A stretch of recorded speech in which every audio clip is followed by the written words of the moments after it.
Tātou tāpua i le atua. Ua whailo oli mawhaanoa noa i tonu ia te au.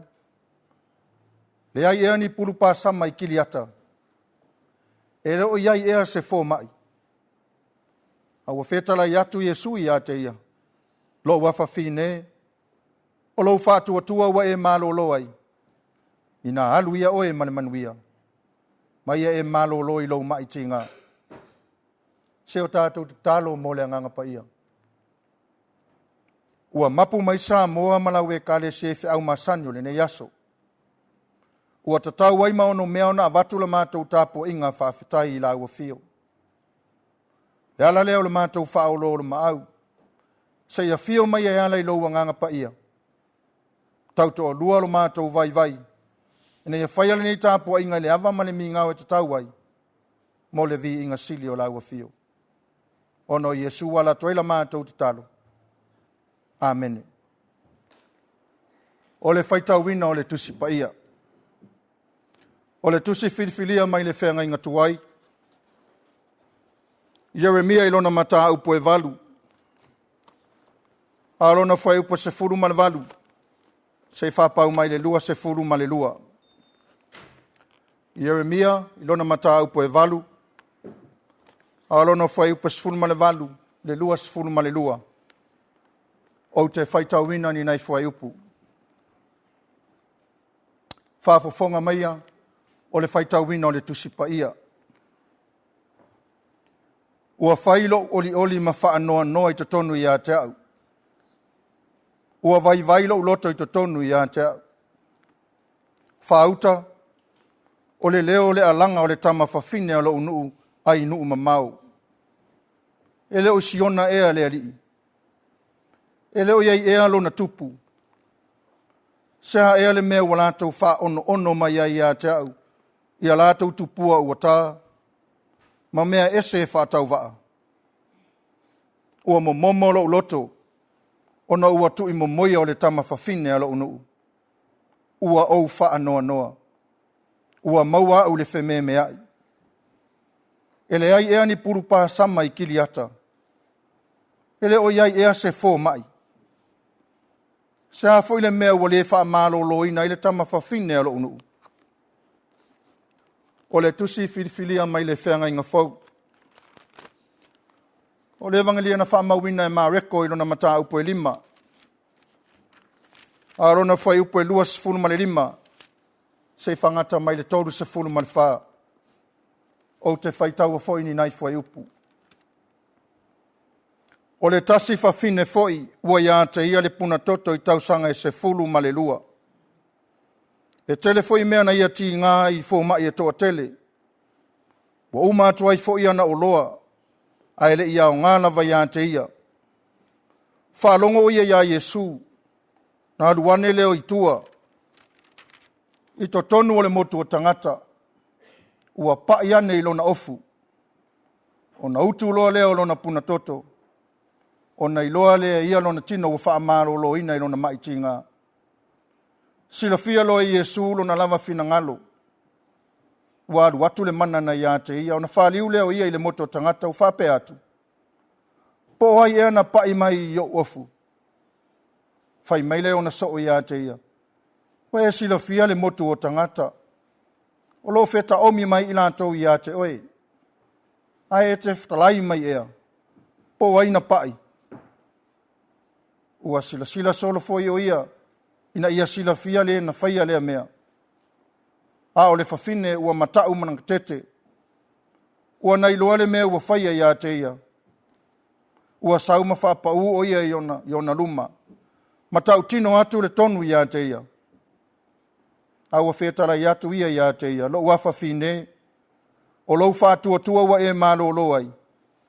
Ina alu ia oe mane manuia. Ma ia e malo lo i lo mai tinga. Whamanuia mai le atua i le tātou whaitau ai. Ma whaalongolongo i nisio ana Afionga pa ia. Tu mau ia te ia luna lava vi inga nei masaya o i le whavavau lava. Amen. O le launga le swafa mamalu o le atua le tama. Le alo male anganga pa ia. Amen. Maore matua ile Yeremia ilona mata upo e valu. A le vaenga mua le whai upo e lua sifuru male lua o te toe whaitau wina. Le ai eani pulu pa sama i kili ata. Ele o iai ea se fō mai. Manatu au tu o le launga. Sa ilinga o se fofo i to tonu o mawhatianga. Sa ilinga o se fofo i to tonu o mawhatianga. O kili ata o le nuu e ta oto i le maunga maupue pue. I le itu isa sae o le yoritana. E tele mea le lei ma le tāua. O loo tāua e le tusipa ia. Na tutupu i ele o kili ata. E lafu le muuma oa o na lau whanua. A wae tafe eile tele o vai tafe. O le ala le o le ola le lei o le la au o le olive ma le vine. E tua i ailo lātou o langa i aso whaisoo. A le la au sa pitosili o na vao ai lau whanua o kiri ata. O le la au le mau ai le pulu pa sama. Ma wha ingoa ai o le pulu pa sama kiri ata. Sa whaonga aina tele e tau la sea. I tonga fitinga o i la tau e o e tau taua. Ai maise foi o e mamai. Au wao le nuu o taua. E fufulu ai matonga fiti manua. Wale ngatala ilo na o ngā whaavaila au. Mō tonga fitinga whaafo mai. Au se tasine i o ala manui o le tamau a inga o kiriata. Wasa whaatau atu la lātau pulu pa sama ia ai kupito o turo masai tonu. La leo leo tangi tau tala ai le profeto Yeremia. Wa ia whaongai na ile tala whaatusa le nei i le pulu pa sama kiriata. Se mo moli ai le whiau le atua ia sayuta. Feta lai manino Yeremia ia la mai le whiau le atua. Whailo le tūlanga le anga wa yele nuu. Ai maise lava o le mālaia o le aho o mai. Wa leo se pulu pāsama e fufulu ai manua. A o le oti e fufulu ai le anga sala. Whātupula ia le ami o le anga. Ai tau solo mua i tai o le nuu. Wa le malu le nuu i le tai inga. Moana o le tau o le suafa o le atua. A o lātou lotolo o maupea i o lātou tupua mamate. Matapua inga wha pau. Ua mapo au nanga i foraforanga. Ai le atangia i le whatinonga. Mawhatianga lea o whea ngai ma le profeta. Langona o tia lofa. Ma le tu sili pea o le mawhau i a sayuta. Ai se alava o tau sa ili fesoa soani solo ai inu ese. Ai se awa sa ili solo ai se tonga fitinga molo utau mai. Le ai ese puru pa sama manifo mai a te utau. I la le profeta. Iuta. Ma fuona le maua se fofo i utau mawhatianga. Se la utau sa ilinga. Wau tau sa ili e ai nu tua oi mo lātou atua mamate. Wau tau whaalango lango e ai loutou poto mo loutou atamai. Wau tau le sa ili e ai le atua. Le atua na utou wosi whea ngainga e whai mo utou fō mai. E tonga fitina le ngase o whea ngai mo utou le ola whaale nganga. Whapea ma le ola whaare tino. O le whamanato le perfeta ia sayuta. Le ai lava se ise maua ise fufo. E le maua foi le whanango lango le poto ma le ata mai whare tangata. E le maua se fufo i nuu tua oi mo lātou tupua ma mate ma tupua wata. Ai maua i le atua. A wao le atua na whiriwhiri ma to tofi au tau e whai mo na nuu. Le atua e maua i le toa. Mane fofo i to tonu au tau mawhatianga. Ao le taunu unga foi lea o sa ili ngā fofoa le tina puna toto. Ele ia veo le feta omi ato le motu o tangata. Mala tau fia ilona sa ili avano e fia pa yatu ya Yesu. Se fulu lua tau sanga o fea ngai male nei mai. Walu aso, walu le taimi. Tele tupe to tongi ai fo mai. Le ai lava se mapu sanga. Le ai atu ai masefile mui ona mafatianga. A wawale na ole mai o le tino. Ai ua mai atu ai mane mafau fau male anganga. Ai fai mai o le taimi lama na whaalongo ia Yesu wa maliwane i le ala. Ele ito e whaatali. Wa ui atu i tua ti ngā le tumutumu. Male feta omi o le moto tangata. Ele isolo muli ele tina. A wawa ia i loa wa iona lima le fo mai o fo mai. Na maua lava siava noa i titi e pai ai le pito ofu o le ari. Mama lo ai. Na langona e Yesu na whali ule maftu fesili.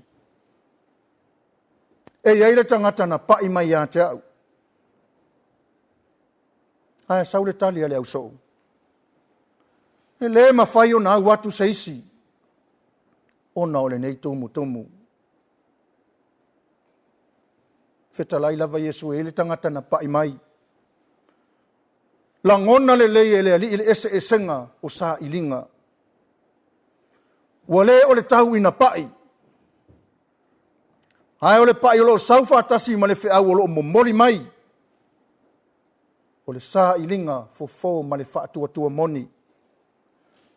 Ole loto moni wa mafatia i le fia malolo. Ele se lava Yesu. Wa sila solo le ali ma tau sa ili. Ai fa pa ufa ole tina. Mata utino le solo le tamaloa. Fetala Yesu lo wafa fine. O lo fa tua wa e malolo ai. Ina aluia o e manuia. Mai e malolo i lo maitinga. Sa ili ngā fofo mane fa tua i le li. Ua le ngata wa mapu ma malolo ai le tino. Ai wa mapu ma lo ele loto male nganga. Wa alu male fia. Fatu puina le fatu tua male mautinoa. Ele ai lava se ise maua ele fofo so se fa fitauli. Wana ole atua. Yo esa moa male kalesia. Fa manatu fo ile ole tala le leile ne Afiafi. Le ai lava se isi. Ua na ole atua e maua ile fofo so se mafatianga. Awani o tātou pa ule vai o saiuta. E tau solo mua i tai la sa ili fofo solo. Ai o lo soifua le atua o le whengainga. Awa tātou sa ili fua inu ese. Ma le tele o mea se sea waile tala whiaunga. Ma le tātou, ma le tāanga i whanua. Haua fwere wha moe le poto, wha le tangata. Tele ai o mea pio. Ai asa ili le poto o le atua peo na sa ili Solomona. Le atua o lo wha avai ai sa moa. O le tātou pulu pā sama le nā. O le fofo le nā o lo iau a ao mo tātou lima. E malo lo e so se mafatianga e whea ngai male atu nuu male e kāresia. O le saili ngā fofou. Mo se malo fou ile nā masina o lumana inei. E ala la tātou whai ngā pālota. O le wha manatu Samoa. Sa ili ile atua. Tuli vai le atua ile tatalo male anapongi. O le tatalo e ofa atasi mā tātou whatinonga. Aua ne ingalo. Po le alo pisi. Ma le fe o mai o le tele au fe au maunga luenga. Aua ne ingalo. Faanga lava sina taimi e te mapu te isia ne ai. Ma fesili ile atua. Se taimi se e pai atua i le atua e le fai tau o le tusi paia. Ma lau tatalu. Wa fionga paia le atua. O le afi e maa ai. E mu ai le ota o mea le anga uma. Ai fa sulu mai le malama. E fa lau le lei o tātou loto. O ina e fa na wina le fa tua mausali. E fusia ile malo ma le kalesia ile fealofani. Na maua le sa moa mauna tangata. O se atu nu file mu ma le ola fia. Ina uata aui ele alofa tu loa ele atua. Le alofa le ana maliu. Ma toe soifua manu malo ike wiso le oti ma le tunga mau. O le fofo mo lo tātou wola fa le fa tua. Ma le mautinoa. Ua iai le wha moe. Moi tātou umai tu atu o nei tinga. O le mafutanga whaatasi ma le atua i le ola e whaavavau. Tau lava le tātou la ngona ina o le salamo ma le whaatua wha maoni. Matalia e lona whaali mai. E whaola ina i tātou. Matu maua i le atua lona lava vi inga nei maseo i le whaavavau lava. Amene. Tātou pe pese i le pese lua se lau lua se fulu. Lua se lau, lua se fulu pese tātou te pese ai.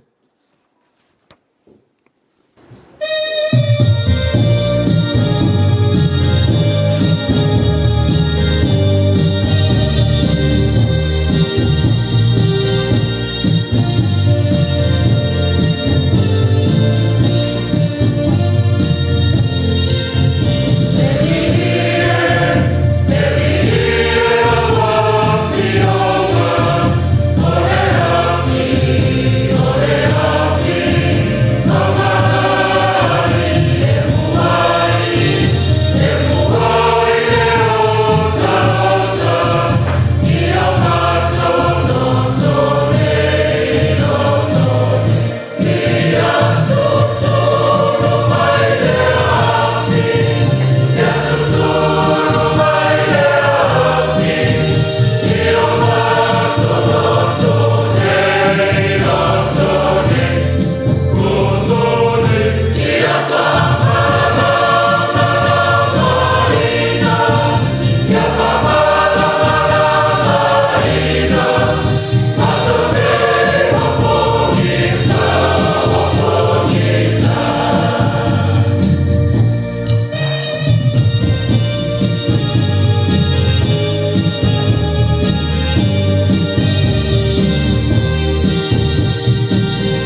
Wa tātou tālo sanga.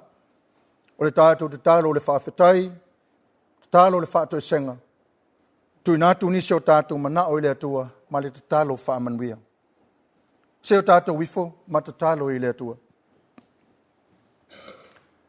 Le atua pa i aelo mātou tamae whavavau.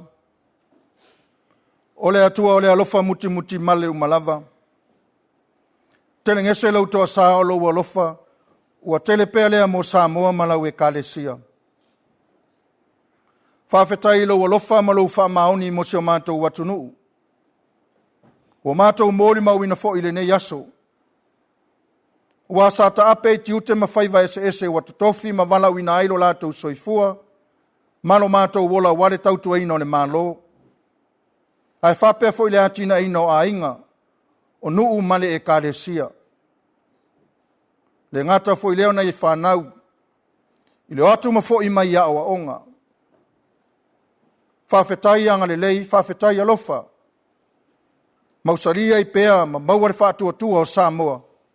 E whai malanga i mane mautinoa. O lo mua au, ma muri au la wa fio i lo mātou wola. Whawhetai mo au a fionga pa ia. Whamanatu mai pea ia i mātou, mala mātou savalinga whaaleanganga. E le aisa ise maua i aisa fofo mātou mawhatianga ua na o lau a fio.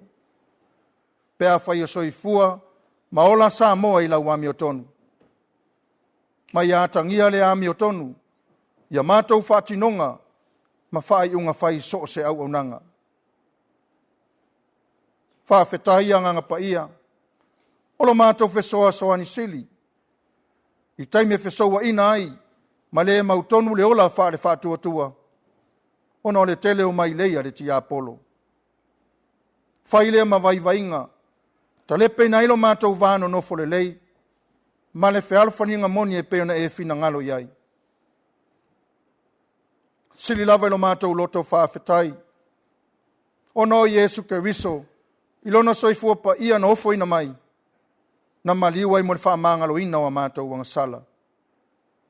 O lona toi soifua manu malo i le oti, mātou maua i le ola e whaavavau. Pea whai mātou te talia le loto sala mō ma whaatua tua whaamaoni. Ma ia whaatu mawina i pea i la wafio le vi inga, le whamanu ma le whane tanga nei se i o i le whaavavau. Mātou whaamaua lalo le atuai. Wa le tusalava lo walofa mai ma la mātou tari atu. Tau tino lava o i mātou o tangata sese. Wa ngasala Samoa. O le oile vi inga i la wafio. Tele ina o mātou sa ili fofo solo i o mātou nuutua oi. Mātou sa ili fofo fo ilo mātou poto mane ata mai. Ua ngalo ia i mātou. O loo ia i mātou lava le fofo mātou mawhatianga. O la wafio leo o loo whaavae ia i Samoa.